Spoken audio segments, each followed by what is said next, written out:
রংপুরে জাতীয় পার্টির চেয়ারম্যান জিএম কাদের ও কো চেয়ারম্যান মোস্তাফিজুর রহমান মোস্তফা সহ 18 জনের বিরুদ্ধে অভিযোগ দায়ের করেছে এনসিপি।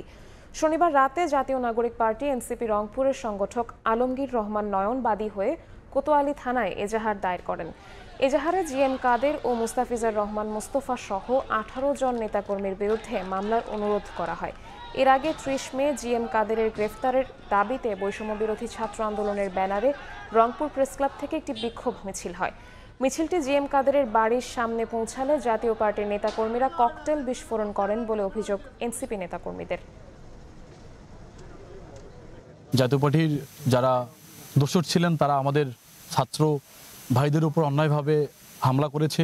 এর মধ্যে আমাদের 4 জন ভাই গুরুতর আহত হয়ে বিভিন্ন হসপিটালে চিকিৎসা নিয়েছে। তারা অভিযোগটি নিচ্ছেন, কিন্তু মামলা এখনই রেকর্ড হচ্ছে না। তারা তদন্ত সাপেক্ষে এটার ব্যবস্থা নেবেন। কিন্তু আমরা এটাও বলতে চাই যে সেদিন পুলিশ প্রশাসনও সেখানে ছিলেন। এই হামলাকে ঘটনা কেন্দ্র করে তারা আজকে একটা অভিযোগ নিয়ে এসেছেন, অভিযুক্তি করেছেন, বৈষম্য ছাত্র আন্দোলনের আজকে একটি এজাহার দাখিল করেছেন। আমরা তাকে বলছি যে এটা আমরা এজাহারটা গ্রহণ করেছি এবং তদন্তপূর্বক আইনগত ব্যবস্থা গ্রহণ